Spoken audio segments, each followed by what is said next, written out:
What can we do in this time of quarantine? I suggest three things. Challenge yourself, persevere in your challenge, and find satisfaction.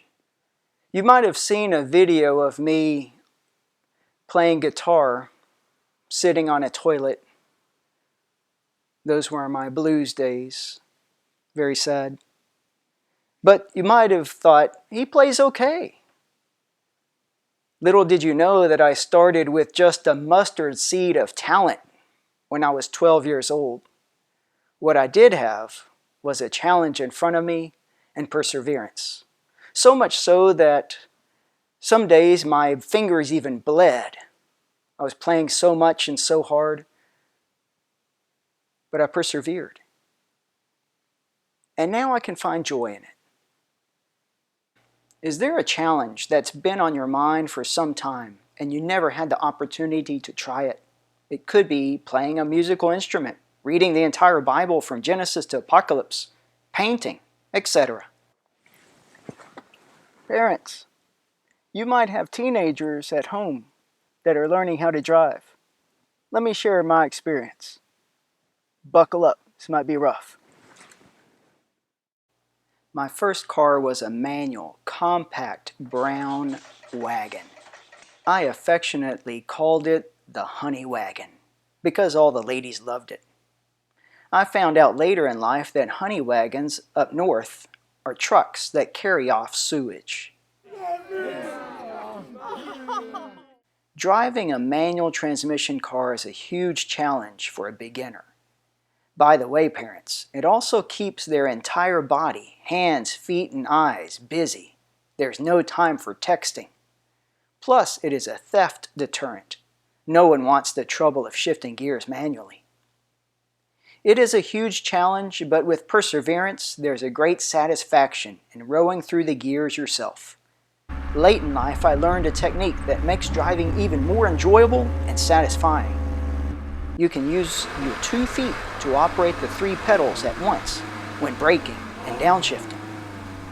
I wish I had learned this earlier, but even late in life, it was a challenge that, with perseverance, has reaped rewards.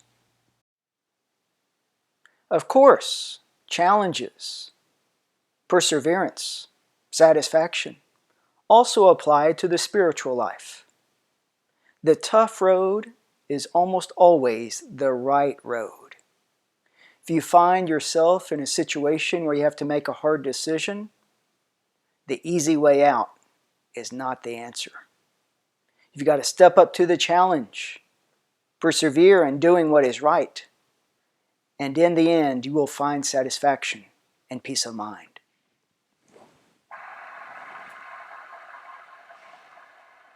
Earlier in the video, you saw me skateboarding.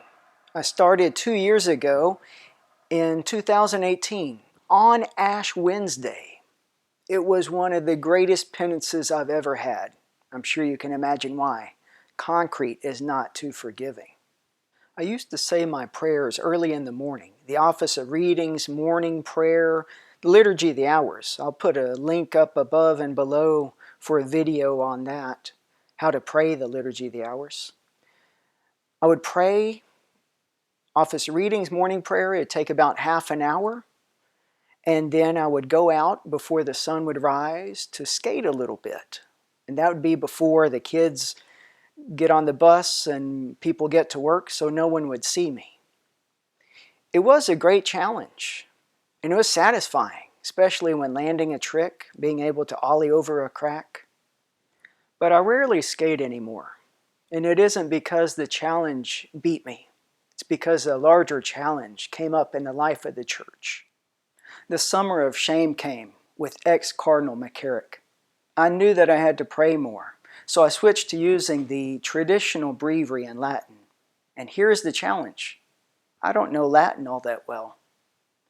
So I use a breviary that's bilingual, Latin and English. Not only do I say my prayers slower because of the language, but the volume of the prayer is different too. Almost all 150 psalms are prayed in 1 week in the traditional breviary. in comparison to the new breviary that splits up the 150 Psalms into 4 different weeks. We are living in challenging times, in the world and in the church, but we were born for these days. God planned for us to live here and now. Take up your cross and follow Him.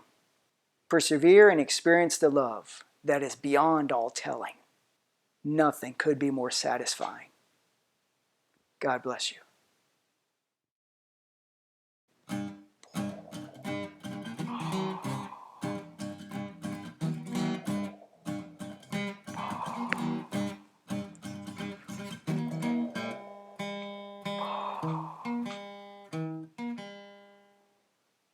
Does this mask make my voice sound funny?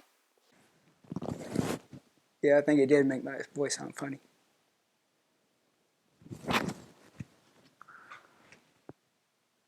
I am your father.